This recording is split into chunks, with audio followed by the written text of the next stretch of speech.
தமிழகம் எங்கும் கிளைகள் கொண்ட அண்ணமால் institute of hotel management and hospital management படிப்பில் சேர்வதற்கான அட்மிஷன் நடைபெறுகிறது. கன்னியாகுமரி மாவட்டம் ஞாராம்பிளை பகுதியில் பாய்ந்து செல்லும் தாமிரபரணி ஆற்றின் கரையோரம் குப்பைகள் மற்றும் கழிவுகள் கொட்டப்படுவதால் சுகாதார சீர்கேடு ஏற்பட்டுள்ளது. இதுகுறித்து அங்கிருக்கும் நமது செய்தியாளர் ரமேஷ்குமாரிடம் கூடுதல் விவரங்களை கேட்கலாம்.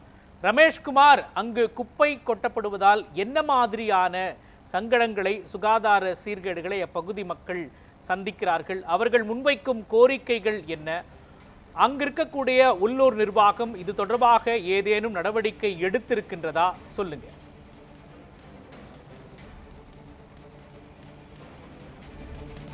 மோகன், தமிழகத்திலே இயற்கை வனப்பும் அதே போன்று நீர்நிலைகளும் அதிகம் உள்ள ஒரு மாவட்டம் கன்னியாகுமரி மாவட்டம். ஆனால் அப்பேற்பட்ட மாவட்டத்தில் ஒவ்வொரு நீர்நிலைகளின் ஓரங்களிலும் சரிதான், அதே போன்று சாலை ஓரங்களிலும் அதிக அளவு குப்பைகள் அதே போன்று கழிவுகள் கொட்டி செல்வதால் இங்கு பெரும் சுகாதார சீர்கேடு ஏற்படுவது வாய்ப்பு என்பது அமைந்திருக்கிறது. பல பகுதிகளில் தொற்று நோய் ஏற்படுவதாகவும் மக்கள் ஒரு குற்றச்சாட்டை முன்வைக்கின்றனர். நம்ம இப்ப நிற்கும் பகுதி மார்த்தாண்டம் அருகே நேராமலை பகுதியில நின்று கொண்டிருக்கிறோம். நம்ம பார்க்க முடியும், இதுதான் அந்த நேசமணி பாலம் என்பார்கள். அந்த பாலத்தின் அருகில் தான் தற்பொழுது தாமிரபரணி ஆறு என்பது பாய்ந்து செல்கிறது. அதை நாம் இந்த காட்சிகள் பார்க்க முடியும். தாமிரபரணி ஆறு பாய்ந்து செல்கிறது. ஆனால் அந்த ஆற்றின் கரை ஓரத்தில் தற்பொழுது பார்க்க முடியும், இங்க இருக்கும் குப்பைகள், அதிக அளவு குப்பைகள் என்பது தற்பொழுது இந்த பகுதியில் கொட்டி வைக்கப்படுகின்றன. குப்பைகளும் சரிதான், அதே போன்று இந்த பகுதிகளில் கழிவுகள் என்பது அதிக அளவு கொட்டி செல்லப்படுகிறது. அந்த காட்சிகளை நாம் பார்க்கலாம். தொடர்ச்சியாக இந்த பகுதிகளை பொறுத்த அளவுக்கு அதிகமாக குப்பைகள் என்பது இந்த பகுதிகளில் கொட்டி செல்லப்படுவதால் ஒரு சுகாதார சீர்கேடு என்பது இந்த பகுதிகளில் ஏற்பட்டிருக்கிறது. காரணம், குப்பைகளை கொட்டி செல்வது மட்டுமின்றி இந்த பகுதிகளை பொறுத்த அளவில் அவ்வப்போது தீ போட்டு அதை எரிப்பதால் மழை நேரங்களில் இந்த தண்ணீர், கழிவு நீர் என்பது அருகில் இருக்கும், சுமார் 20 அடி தொலைவில் இருக்கும் அந்த தாமிரபரணி ஆற்றில் கலப்பதால் மிகப்பெரிய ஒரு சுகாதார சீர்கேடு இந்த பகுதிகளில் ஏற்படுகிறது. நம்ம அந்த காட்சிகளை பார்க்கலாம். தொடர்ச்சியாக இங்கிருக்கும் அருகில் இருக்கும் கோட்டல் கழிவுகள், அதே போன்று வீட்டு கழிவுகள் என பெருமளவு கழிவுகள் இந்த பகுதிகளில் கொட்டி செல்லப்படுகிறது. அந்த காட்சியை தான் பார்த்து கொண்டிருக்கிறோம். இந்த பகுதியை சேர்ந்த நபர்கள் ஏராளமான நம்ம நேரலையில் வரும் தகவலை தெரிந்தவுடனே அவர்களாகவே நாங்கள் எங்கள் கருத்துக்களை கூற வேண்டும், நீண்ட நாட்களாக நாங்களும் இந்த கோரிக்கைகளை அரசுக்கு எடுத்து வைக்கிறோம் என்ற ஒரு கருத்தின் அடிப்படையில நம்மோடு இணைகிறாங்க. சார் வணக்கம்.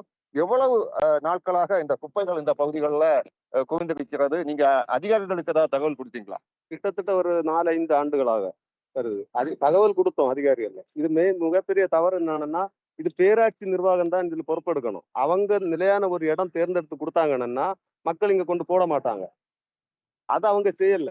அதனால இந்த தவறு நடக்குது. அது முதல் தவறு. அந்த நிர்வாகம், பேராட்சி நிர்வாகம் தெளிவான ஒரு இடம் இந்த குப்பைகள் போடுறதுக்கு எடுத்து கொடுத்தாங்கன்னு. இப்ப நகராட்சியில பாத்தீங்கன்னா அங்கங்க ஒரு பெட்டி வச்சிருக்காங்க. இங்க எதுவுமே கிடையாது. நகராட்சி அதை தொடர்ச்சியாக மேலும் ஒரு நபர் விநாயகர் அவடம் கேட்பான். இந்த பகுதியில எந்த அளவுக்கு பாதிப்பு இருக்கு சார், சொல்லுங்க. பாதிப்பு மக்களுக்கு சுகாதார பாதிப்புகள் இருக்கு. இதை நகராட்சி பக்கத்துல இருக்கிறதுனால இந்த நகராட்சியை கூட இங்க உள்ள வண்டியை பாக்கோடு பேரூராட்சி நிர்வாகம் செயல்படுத்தி தமிழக அரசு இதுல தனி கவனம் செலுத்தி, ஏன்னா மார்த்தாண்டது 1 கிலோமீட்டருக்குள்ளதான் பாகோடு பேரூராட்சி.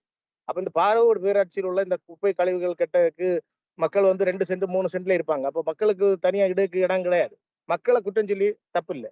தமிழக அரசு நேரடியாக நகராட்சி நிர்வாகத்தை தொடர்பு கொண்டு இந்த பாகோடு பேரூராட்சியில் உள்ள குப்பைகளை நகராட்சி நிர்வாகத்துக்கு கூட அவங்களுக்கு எரிக்க தனி இடம் இருக்கு. இங்க இருந்து அந்த வண்டிகளை கொண்டு இந்த கழிவுகளை ஏற்றி கொண்டு போறது ஒரு உடனடி தேர்வாக அமைய வாய்ப்பு இருக்கு. அதனால தமிழக அரசு இதுக்கு உடனடியாக என்ன செய்யணும், நடவடிக்கை எடுக்கணும். பாகோடு பேரூராட்சி நிர்வாகம் இதுக்கு உடனே காரியத்தை செயல்படுத்தும். தொடர்ச்சியாக இந்த பகுதிகளில் ஒவ்வொரு வருடமும் இதே போல ஒரு நிலை என்பது காண முடிகிறது. ஆனால் இடவசதி இல்லாத நிலையில் அந்த பேரூராட்சி நிர்வாகமே குப்பைகளை சாலையில் போட்டு எரித்து செல்லும் ஒரு அவல நிலையும் இந்த பகுதிகளில் இருந்து வருகிறது. நாம இப்ப பார்க்கும் பகுதி இந்த பகுதியா இருந்தா கூட தொடர்ச்சியாக மாவட்டத்தை பொறுத்த அளவில் பல பகுதிகளில், குறிப்பாக ஒவ்வொரு சாலையோரங்களிலும் இதே போன்ற ஒரு அவல நிலை என்பது தொடர்ச்சியாக இருந்து வருகிறது. எனவே தமிழக அரசு இதற்கான ஒரு உரிய நடவடிக்கை என்பது எடுக்க வேண்டும். குறிப்பாக ஒவ்வொரு பேரூராட்சிக்குட்பட்ட இடங்களிலும் இதற்காக ஒரு குப்பை கூடம் என்பது அமைக்கப்பட்டு அதில் தரம் பிரிக்கப்பட்டு பல குப்பைகளை அதை சரியாக கையாள வேண்டும் என்ற ஒரு கோரிக்கையும் இந்த பகுதியில் இருக்கும் மக்கள் முன்வைக்கின்றனர். மோகன்.